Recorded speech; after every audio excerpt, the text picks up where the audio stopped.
Olá, meus amigos, tudo bem? Então, vamos para a nossa segunda parte desse estudo das parábolas das 10 virgens, né? Uma parábola super interessante que a gente viu na aula anterior, o início, os aspectos culturais, os aspectos históricos, né? Até mesmo um pouco do contexto, que a gente já tinha visto com bastante detalhes. E hoje, nessa segunda parte, a gente vai estudar realmente, então, a simbologia de todos os elementos que constituem ali essa parábola, tá bom? Vamos fazer uma pequena prece para a gente sintonizar aí a nossa vibração com o plano maior, né? Vamos fechar os nossos olhos. Procure dar uma quietada na sua mente, no seu coração. Faça uma respiração mais profunda. E juntos vamos agradecer pela oportunidade de continuarmos aqui estudando o Evangelho, especialmente as parábolas de Jesus, esse rico manancial de conhecimento que nós temos à nossa disposição, para que a gente possa trilhar realmente um caminho de transformação pessoal, íntima, espiritual. Querido Mestre Jesus, nesse momento nós queremos realmente ter uma imensa gratidão no nosso coração para com tudo isso que você nos deixou, seus exemplos, seus ensinamentos, esse roteiro tão seguro para a gente seguir. Seus exemplos são inesquecíveis. Então é com esse propósito, Senhor, de estudarmos não apenas para alimentar o nosso intelecto, mas para realmente estarmos municiados de ferramentas para continuarmos a nossa estrada evolutiva nessa vida. Que a tua paz possa, Senhor, envolver todos os nossos corações mais uma vez e sempre. Em teu nome nós vamos iniciar o nosso estudo de hoje. E que assim seja. Muito bom. Então, a parábola das 10 virgens é uma das parábolas que fazem parte apenas do Evangelho de Mateus. Ela está inserida dentro do sermão profético, como a gente viu, que lá no seu final ele contém 5 parábolas, e parábolas então que vão reforçar todo o conteúdo, o ensinamento que Jesus disse nesse sermão tão impactante, tão importante que nós temos lá no Evangelho. E essa parábola das 10 virgens, então, é classificada como uma das parábolas de vigilância, também como a gente já viu. Em vários momentos do sermão profético e depois nessas parábolas finais do sermão, Jesus fala e repete, inclusive, esse tipo de ensinamento. Ele diz, olha, vigiai, é uma recomendação, é um pedido de Jesus. Vigiai porque não sabeis em qual dia vem o Senhor. Então toda essa imprevisibilidade da vinda do Senhor, porque os discípulos perguntaram, mas quando tudo isso vai acontecer? Não é? Quando que Jesus voltaria novamente depois de todos aqueles acontecimentos que Jesus profetizou? Então, tá lá, né?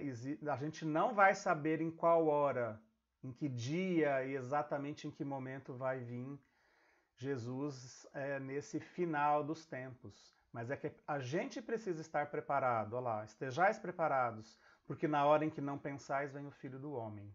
Então essa é a mensagem final de todas as parábolas de vigilância, que a gente precisa estar preparado, e aí a gente vai entender, né, na parábola das 10 virgens, né, resumidamente, só para a gente recordar, é a parábola em que Jesus fala de uma festa de casamento.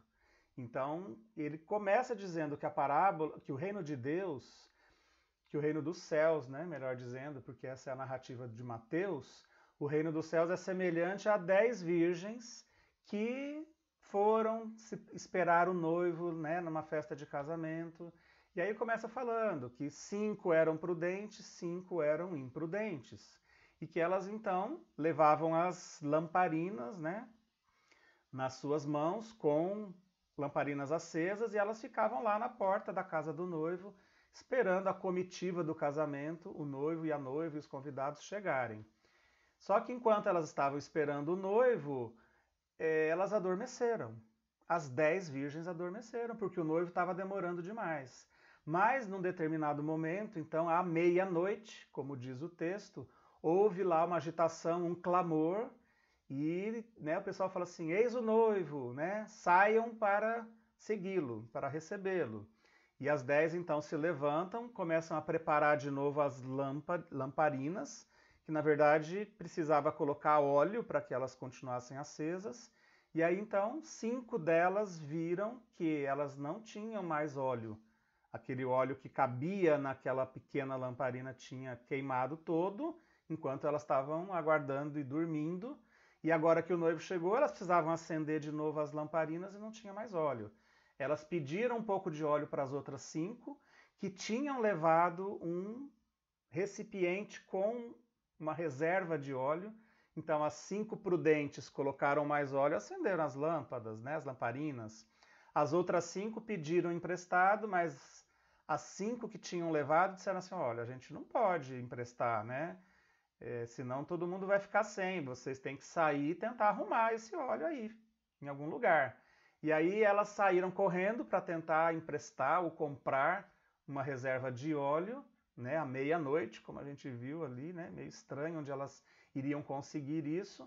E enquanto elas saíram para pedir o óleo emprestado, as 5 que não tinham essa reserva, o noivo e a comitiva dos convidados chegou, as 5 que estavam com as lâmpadas acesas entraram dentro da casa para a festa de casamento começar, e o noivo fechou a porta. Quando as 5 que conseguiram esse óleo, não fala como na parábola, elas chegaram e a porta estava fechada, e elas bateram na porta e falaram, Senhor, Senhor, né, abre-nos a porta, porque a gente chegou com a lâmpada.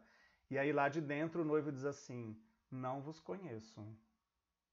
Tá? E a parábola termina com Jesus dizendo novamente, né? Vigiai, porque não sabeis em que dia o Senhor vai chegar, tá? Então tá, essa é a nossa parábola de vigilância, e hoje a gente vai tentar não, nós vamos entender melhor um pouquinho toda essa simbologia.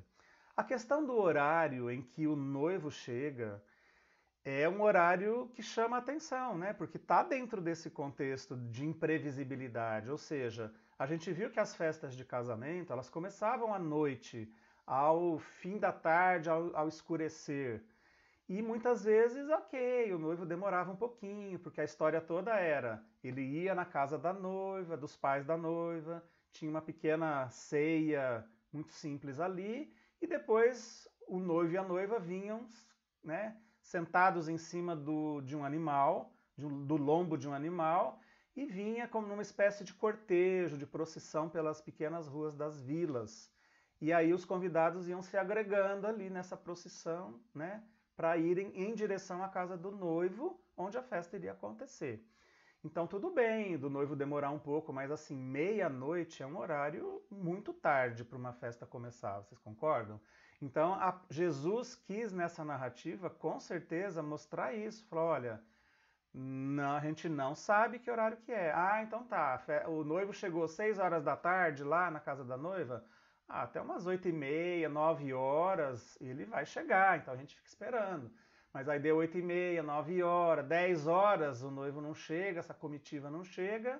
O que aconteceu? As virgens, que eram as madrinhas, que estavam ali para recepcionar os noivos e os convidados, dormiram.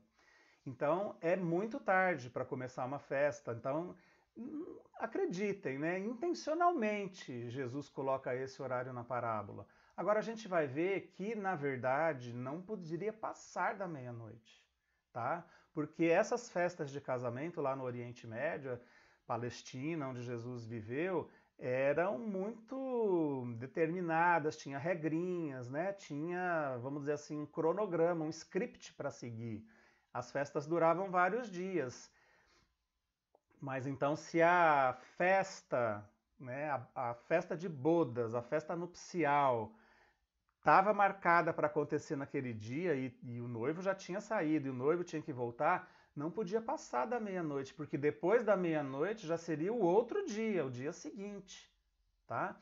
Então é como se Jesus quisesse dizer assim, olha, é no limite, vai ser ali, ó, né? É o fim dos tempos mesmo, é o fim do período. O noivo vai chegar no limite, no final do período, mesmo a gente não sabendo, não tem como prever isso, mas provavelmente vai ser mesmo, né, antes do próximo ciclo, antes da virada do próximo dia, que a gente vai entender isso, né, que é realmente, nós estamos falando de ciclos evolutivos do planeta Terra, do fim de eras, tá? Jesus falou, né, que não passaria aquela geração sem que tudo se cumprisse até o último tio. Então é isso, né? A gente está vivendo ciclos evolutivos no planeta Terra e os mundos e a evolução espiritual que Deus programa para os espíritos é assim, tá? Então não poderia passar da meia-noite, mas obviamente era um horário inesperado, um horário não tradicional. E aí é interessante porque na parábola diz assim, houve um clamor. Então, né, olha assim, tá todo mundo lá, tranquilo. Ah, sim, o noivo vai chegar, mas ninguém sabe que horário. De repente tem um clamor, né? Tem uma agitação. Alguém grita, eis o noivo. Então a gente fica imaginando isso, né, no fim dos tempos, como Jesus falou no seu sermão profético. Como será, né, quando realmente tiver ali as portas da chegada do Filho do Homem, haverá um clamor, sabe? Haverá uma agitação, né? E quando o Filho do Homem chegar, não tem como não enxergar, não tem como falar que não é aquilo, né? É inegável, todo mundo vai ver, todo mundo vai presenciar, todo mundo vai ouvir. Então, essa questão do horário, a simbologia do horário, é um aspecto interessante dessa parábola.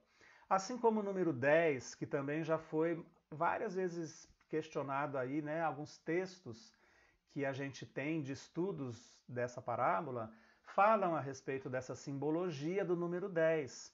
Então, assim como no Evangelho, a gente tem no Velho Testamento também simbologias numéricas, né? Então, o número 7, por exemplo, sempre foi muito usado, né, nos dias da criação. Então, Deus criou em 6 dias, no sétimo descansou.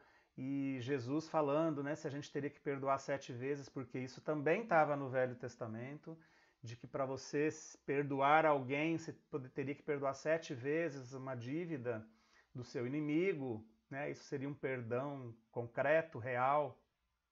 Jesus disse que a gente deveria perdoar 70 vezes, 7 vezes. Então, existe, obviamente, uma simbologia, não é do nada que esses números são citados nos textos, tá? O número 10 tem uma simbologia interessante, ele aparece em outros lugares, né? Lá no Êxodo, no Antigo Testamento, os mandamentos que Moisés apresentou para o povo no deserto eram 10 mandamentos, não eram 5, não eram 15, eram 10. Por que esse número será, né? Numa parábola de Jesus que está lá em Mateus, né, Jesus fala que havia uma dívida de 10.000 talentos. Isso significa assim, é como se fosse uma dívida impagável. Seria uma representação de algo muito vultuoso, algo acima das possibilidades. 10.000 talentos, né? A gente vai ver na sequência a parábola dos talentos, que faz parte do sermão profético. Então, o número 10 poderia ser 2.000, 20.000 talentos, 9.500 talentos, entendeu? Mas Jesus coloca 10.000 talentos, então esse número tem uma representação. Assim como na parábola das minas, né? 10 servos recebem cada qual 10 minas quando o Senhor parte para longe. Então, de novo aqui o número 10 sendo usado, e aí os estudiosos desses textos, né?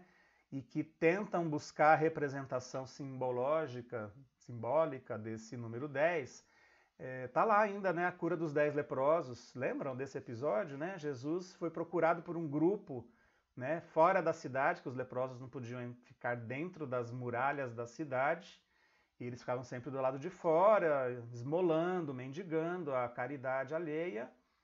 e esse grupo procurou Jesus para ser curado. Jesus curou os 10 leprosos, tá? Mas, né, eles foram embora para se apresentar lá para o sacerdote, mas apenas um voltou e era samaritano, né? É muito bacana essa cura, esse relato do episódio dessa cura. Então, de novo, o número 10 presente ali no texto, tá? Para alguns estudiosos, então, o número 10 representa isso, essa inteireza. É um número inteiro, é um número que revela uma condição de todo. Seria um número suficiente para justificar um evento naquela sociedade judaica da época. Então, se você fosse fazer qualquer celebração, por exemplo, né, um casamento, né, a gente está falando inclusive de uma boda, um casamento para ser realizado, bastaria que você tivesse 10 homens.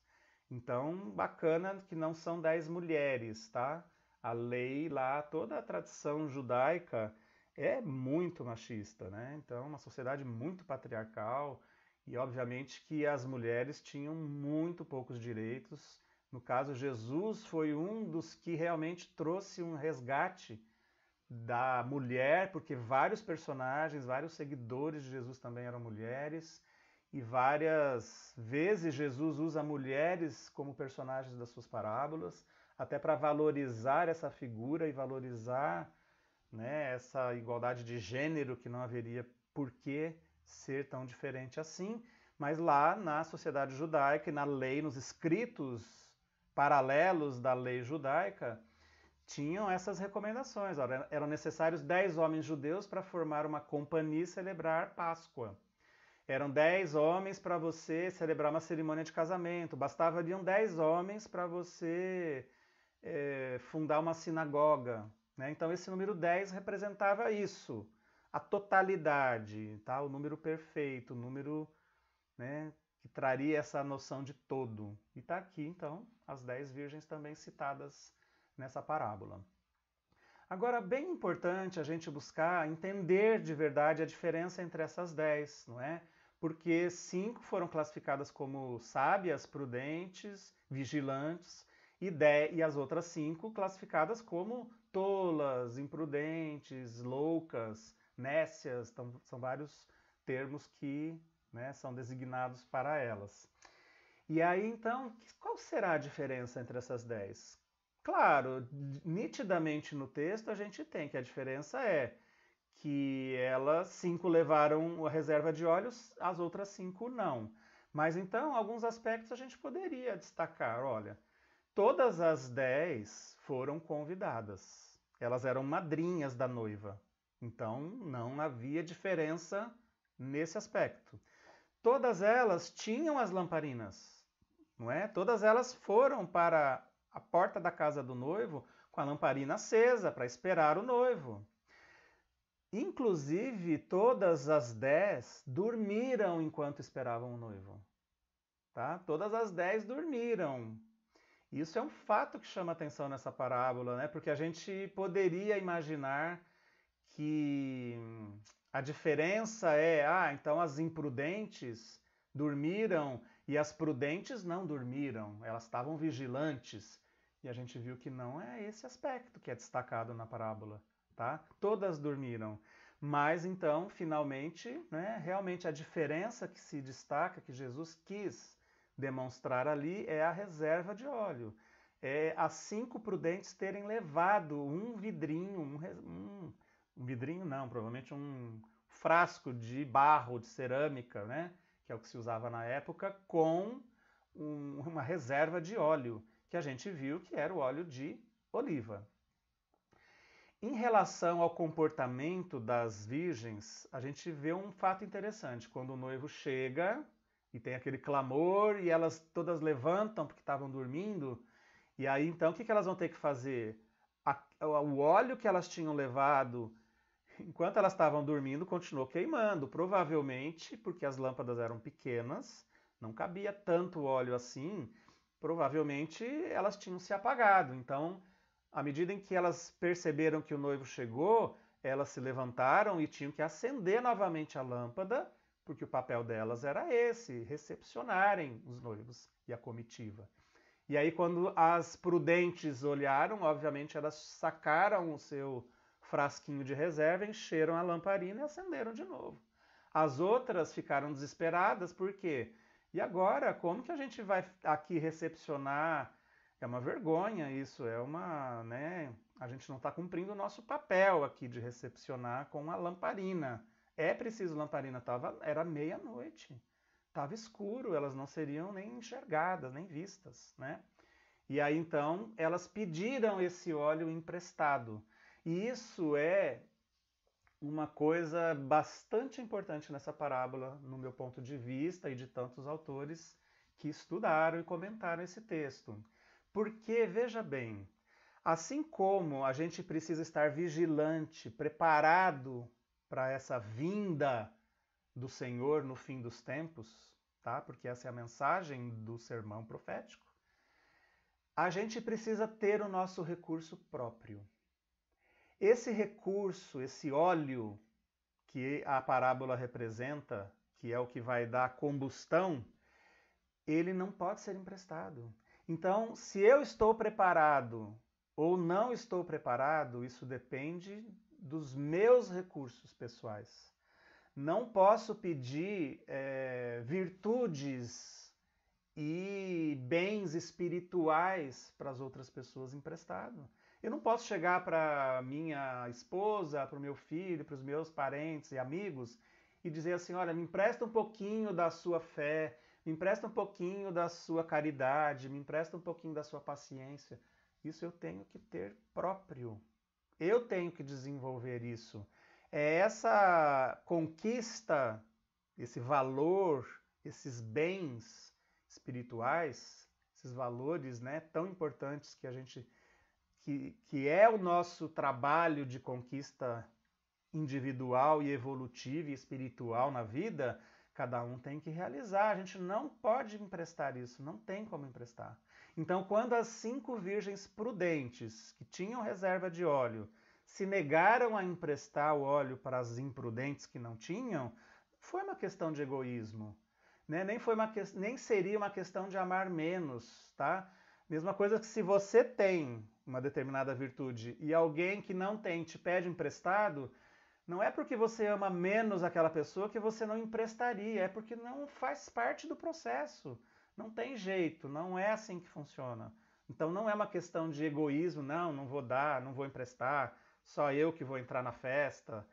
E nem questão de gostar menos da pessoa que está pedindo emprestado.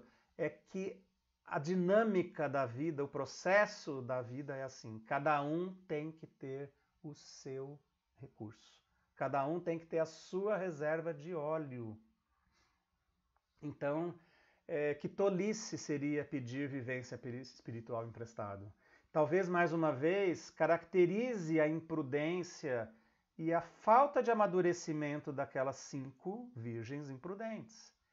Né? Porque, obviamente, que é uma simbologia, é uma parábola, mas né, assim como as prudentes tinham a reserva e elas sabiam que não adiantava emprestar, as imprudentes achavam que poderia pedir emprestado. Né? Elas achavam assim, que poderiam enganar o noivo, que poderiam enganar, sabe? A historinha lá na hora que o noivo chegasse. E a história mostra claramente, a parábola mostra claramente, ninguém vai enganar quando a hora chegar. Ou você está preparado, ou você foi vigilante, ou você não foi. É simples assim. O que será que esse azeite extra representa? Eu já disse um pouco para vocês, né? Talvez o azeite na verdade, na lamparina, né? Olha só, essa imagem dá para a gente ver bem uma lamparina, né, de cerâmica, talvez algo bem parecido com o que existia na época.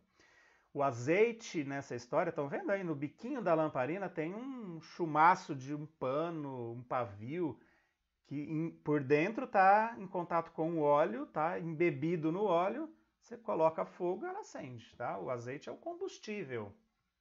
É o azeite que faz a luz ser possível, que faz a combustão para a lamparina se acender. Se não tiver azeite, a luz se apaga. Então, enquanto tem azeite, a lamparina está acesa. Então, em vários momentos lá, né, dos textos do Evangelho, A gente poderia classificar, porque na cultura também tinha esse significado, o azeite como um símbolo da verdadeira espiritualidade. O azeite são as nossas conquistas internas, morais, espirituais. É aquilo que a gente conseguiu amealhar no nosso caminho evolutivo. Então, se eu tenho azeite, significa que eu tenho conquistas, que eu tenho aprendizado, que eu fiz o caminho de espiritualidade, sabe, com essas conquistas, com essas realizações. O azeite naquela cultura, inclusive, tinha um significado bem importante, né? A gente viu isso na aula anterior, o quanto o azeite era comum ali, o azeite de oliva, que era uma região cheia de oliveiras, então era abundante a produção de azeite de oliva ali. E existiam muitos rituais de unção com óleo em vários momentos da tradição judaica. Então, os sacerdotes faziam determinadas unções, sabe? Principalmente na testa, tá? Muitos profetas, né, que publicaram os textos do Velho Testamento falam a respeito dessas unções. Então, ungir uma pessoa era um ato de, sabe? Você está usando um símbolo de espiritualidade e a unção seria isso, é você levar mais espiritualidade, uma representação de um ato de elevação espiritual. É o momento das unções. Então, nos rituais religiosos eles tinham, os reis eram ungidos e até mesmo os hóspedes, né? Jesus foi ungido nos pés pela mulher na casa de Simão. Vocês lembram do fariseu? Então, Jesus foi convidado para aquele almoço ali, ou almoço ou jantar, já não lembro mais. E aí, então, Jesus foi tratado meio friamente, mas ele era um mestre, então era importante ter um mestre, um rabi, participando dos eventos nas casas, nos almoços e etc. Quando então entra aquela mulher que começa, né, a lavar os pés de Jesus com as lágrimas, enxugar os pés de Jesus com seus cabelos e ungir os pés de Jesus com o azeite, com o óleo que ela trazia num colar. E aí foi um escândalo, porque todo mundo sabia que aquela mulher era uma prostituta. E aí, enfim, a história é outra, né? Mas até mesmo o nome, né? Por exemplo, a gente conhece Jesus Cristo. Cristo é uma palavra que vem do grego, que significa ungido. Então, Christos significa ungido. Jesus não era conhecido como Cristo na época, porque Cristo não é uma palavra do aramaico, do hebraico que se falava lá na época. Quando, né, depois os evangelhos foram traduzidos, ou Lucas, depois que era grego, escreveu o seu evangelho em grego, então as palavras foram, né, tomando um outro significado, tá? E então Jesus não chamava Jesus Cristo. Cristo é um título. Cristo é uma denominação, sabe? Jesus, o Cristo. Jesus, o ungido, ou seja, aquele que foi ungido por Deus, aquele que foi ungido no grau máximo, aquele que tinha espiritualidade no grau máximo. Essa é a significação de ungido, de ungir. Se usava o óleo, tá? Então, talvez realmente o azeite, o óleo nessa parábola, a simbologia seja isso. Você ter ou não ter o azeite extra significa a nossa fé, as nossas obras, nossas conquistas morais, a nossa luz interior, né? Não é o azeite que gera luz. Então, se você tem luz interior, se você construiu isso, você tem reserva de azeite. O azeite representa isso. O quanto a gente está preparado para entrar na festa. Então, só entra na festa quem tinha azeite de reserva. Quem estava preparado. E esse é o ponto que diferencia as virgens nessa parábola, tá?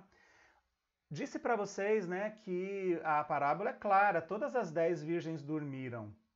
Então, que a vigilância a que Jesus se refere, né, vigiai porque vocês não sabem quando essas coisas vão acontecer, a vigilância não poderia estar necessariamente na questão do sono, tá, de ter dormido ou não. porque, ok, todas dormiram, mas as 5 que tinham a reserva de óleo entraram na festa. Elas eram previdentes, elas eram vigilantes, tá? Então, o que será que representa esse sono na parábola? Porque poderia ter passado sem esse relato, né? Mas na parábola tá lá, olha, e todas as 10 dormiram. Mas nem todo mundo dormiu porque alguém gritou, eis o noivo. Então, nem todas as pessoas estavam dormindo, é de se supor. O que significaria, né, esse sono? O que representaria? Qual a simbologia possível, tá? A gente não tem que forçar simbologias, mas elas podem ser coerentes com a história e trazer um significado, sabe, que acrescenta, que seja racional, que seja lógico, que agregue uma compreensão maior, né? Então, eu gostei muito, é que talvez aqui vocês vão ver num espelho, né? Para essa explicação, gostei muito desse livro do Huberto Holden, Sabedoria das Parábolas. Ele tem uma visão bastante diferente assim do tradicional, sabe? Foi um cara muito inteligente. E Humberto Holden, então, ele diz o seguinte: a vida terrestre é uma espécie de sono. Então, é quase como se na parábola Jesus estivesse dizendo assim: olha, não deixa de ser natural a gente dormir numa espera tão longa. E nem haveria problema. O problema é você estar preparado previamente ou não. Então, no caso, a vida, a encarnação, o ato da encarnação, não deixa de ser uma espécie de sono para o espírito. A gente tem a nossa consciência, né, espiritual reduzida na sua manifestação. O corpo dá uma abafada, vai, em todo o potencial da nossa mente, do nosso espírito. Então, viver uma vida, né, encarnado não deixa de ser um sonho, um sono transitório, tá? Diante da vida espiritual, que tem uma capacidade, uma condição diferente. Mas o lance é, então beleza, mesmo durante o sono, você tem que ter esse preparo feito. Né? Você tem que ter obras, você tem que ter isso construído ao longo da vida, você tem que ser previdente para conseguir, para conquistar esses elementos antes, tá? Então, eu coloquei na aula anterior que é uma diferença entre outras passagens, quando Jesus lá, né, logo a seguir no Monte das Oliveiras, sabendo que ia ser preso, que ia ser crucificado, ele vai fazer a sua oração, lembra? E deixa os 3 discípulos velando, vigiando para ele, e quando ele vê, os 3 estavam dormindo, né? Eu citei isso. Nesse caso, nesse episódio de Jesus lá orando no Monte das Oliveiras, no Horto das Oliveiras, a vigilância estava relacionada ao sono, ok? Aqui nessa parábola, não, porque as previdentes também tinham dormido. Então, se refere provavelmente a essa questão de estarmos encarnados e de o quanto isso não deixa de ser uma dificuldade a mais, vamos dizer assim, para a gente fazer a nossa vigilância, tá? E aí, muito interessante o desenrolar da história, porque as 5 que não tinham óleo de reserva saíram correndo para conseguir, tá? E quando elas chegaram, a porta estava fechada. A simbologia da porta fechada é bem forte, né? Porque, obviamente, que Jesus está se referindo ao fim dos tempos, à vinda dele no final dos tempos, a essa segunda vinda que a gente já estudou nos seus aspectos do texto. Então, quando a doutrina espírita nos fala sobre fim de ciclos evolutivos, meus amigos, não tem como negar que a gente está vivendo exatamente esse momento. Né? Os espíritos já nos alertaram tantas vezes que a gente está em plena transição planetária. Transição no fim de ciclo, de um ciclo de prova e regeneração para o ciclo de prova e expiação para o ciclo de regeneração. E essa fase de transição é essa fase turbulenta, tá? Em que as coisas vão acontecer e que Jesus já nos alertou lá no seu sermão profético. né? Já nos trouxe todos os sinais do que iria acontecer. Nós estamos vivendo isso, certo? Então, o que a gente sabe através da informação dos espíritos? Que a Terra passando por essa turbulência de fim de ciclo é um momento de seleção. A gente ainda vai ver essa seleção sendo explicada por Jesus na parábola do julgamento final. Mas, então, assim, muitos espíritos que reencarnam na Terra não vão reencarnar mais, porque não estão mais compatíveis vibratoriamente, espiritualmente, com o novo padrão que está se desenvolvendo na Terra de regeneração. Então, ter a porta fechada numa festa de casamento significa assim, olha, você não está preparado para continuar, para entrar nessa festa, né? A terra regenerada é a festa de casamento dessa parábola.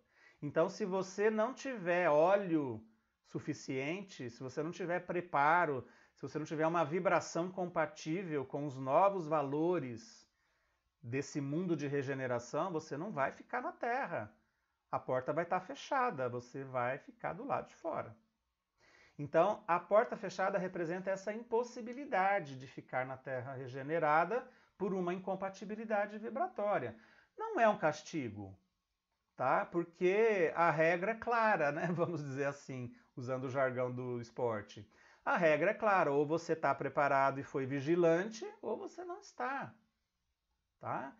Então não adianta clamar Senhor, Senhor. Vocês lembram? Porque elas chegaram, bateram na porta, pedindo para entrar, e falaram Senhor, Senhor. Quer dizer, clamando para entrar, pedindo para entrar. Não adianta, gente. Não é através de palavras.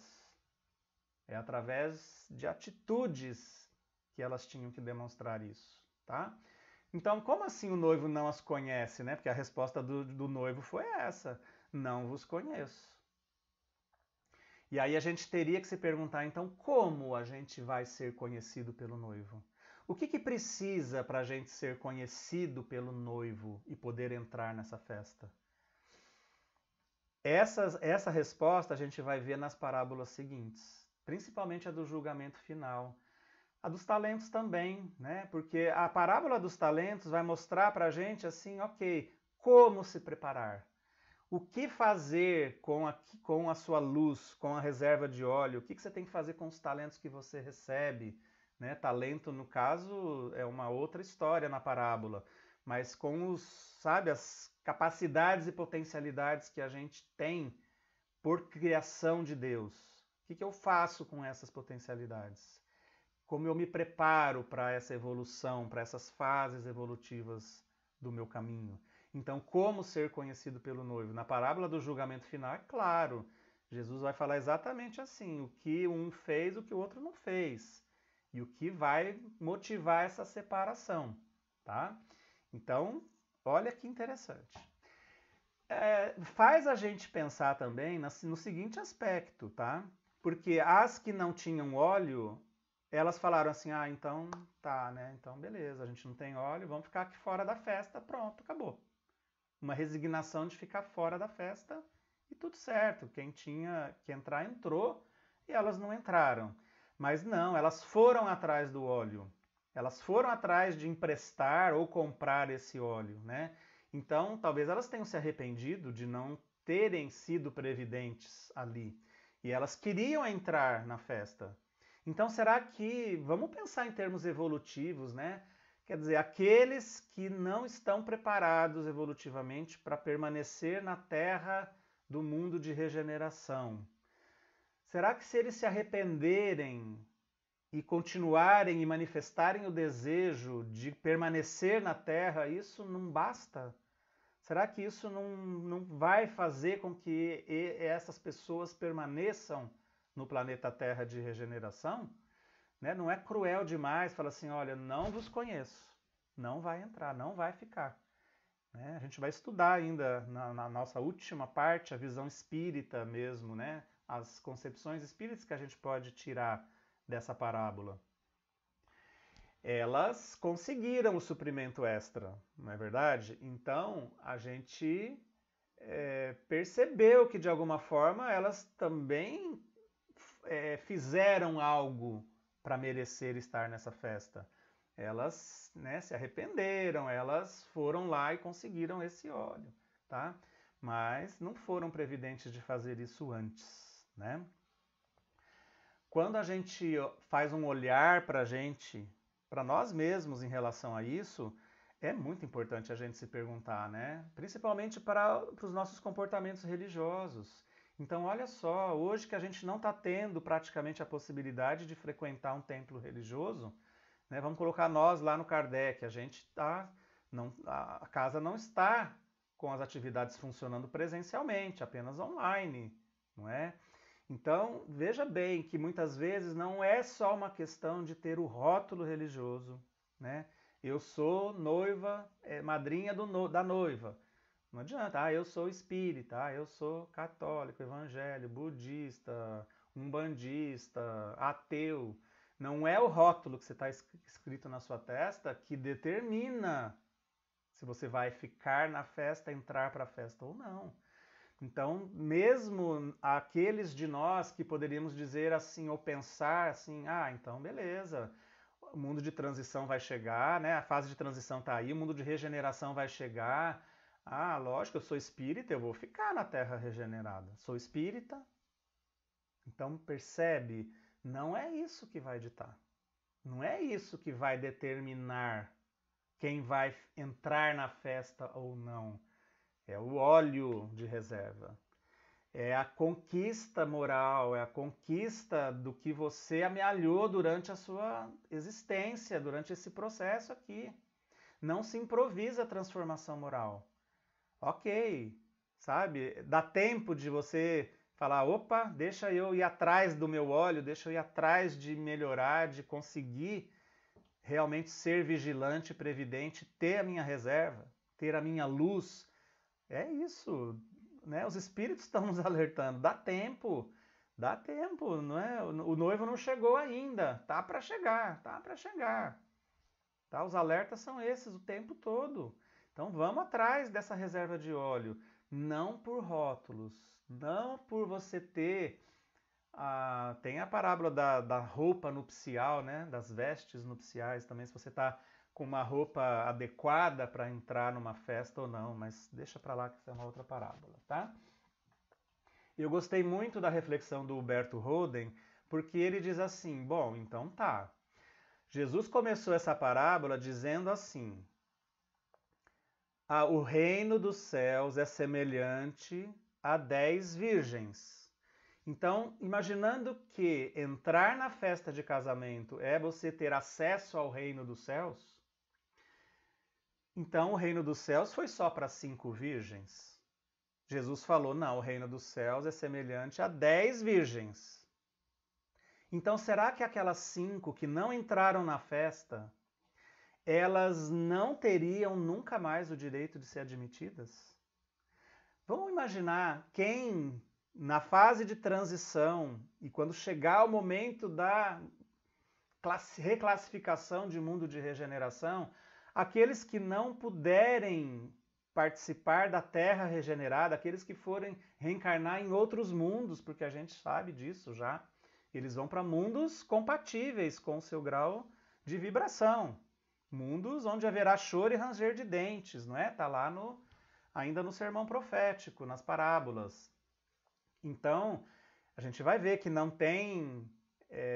há retroação evolutiva, mas, né, o caminho não é fácil. Então, aqueles que não puderem entrar na festa, aqueles que não puderem acessar o mundo de regeneração, que forem para mundos de expiação e provas ainda, porque é o padrão compatível com eles, mas expiação e provas lá no comecinho, né? Como a Terra foi há milhares de anos um mundo primitivo que passou para mundo de regeneração, para mundo de prova e expiação, mas entendeu? É um trabalho árduo, né? Então será que aqueles que forem degredados, lembram dos exilados de Capela, que forem exilados da Terra para mundos inferiores para continuar o seu processo evolutivo, eles nunca mais poderão voltar para a Terra? Será que aquelas 5 virgens que conseguiram de alguma forma um óleo, elas não poderiam entrar numa festa de casamento, nem que não fosse naquele momento? Então, diz aqui Humberto Roden, que achei interessante, que provavelmente essas 5 virgens, elas poderão participar da festa de casamento num outro ciclo evolutivo. Então, assim como os que vieram de Capela para a Terra, no mesmo processo, no mesmo ciclo de evolução, muito provavelmente, como Emmanuel nos explicou no A Caminho da Luz. E Emmanuel também falou que vários dos capelinos que passaram temporadas aqui no planeta Terra e que se reajustaram, se prepararam, conquistaram o seu óleo, voltaram para a Capela. Então, quando voltaram para a Capela estava em regeneração já. Aquele mundo de Capela, né? Capela é uma estrela. Aquele mundo de Capela já estava no ciclo de regeneração. Já estava na festa de casamento, mas eles conseguiram voltar e se reajustarem ali, mereceram voltar, porque conseguiram se reajustar e se adequar ao padrão daquele mundo que já estava num outro ritmo de evolução.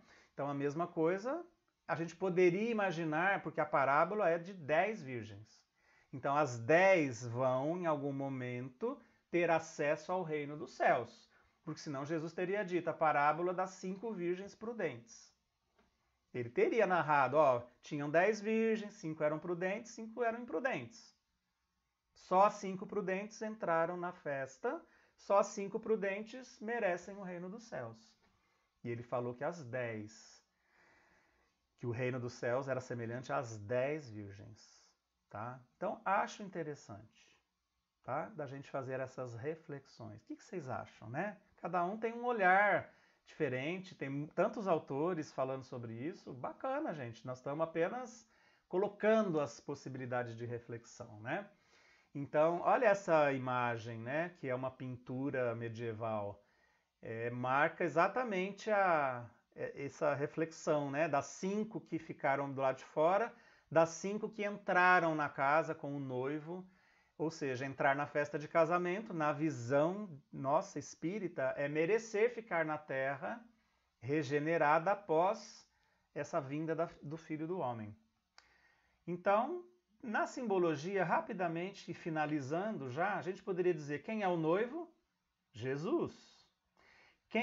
O que significa a festa de bodas? Significa a terra regenerada, esse caminho de transição, né, de ciclos evolutivos que os mundos fazem, que a Terra está fazendo. O óleo vai significar e simbolizar o quê? A nossa luz interior, nossas conquistas morais do processo evolutivo. E quem são as 10 virgens?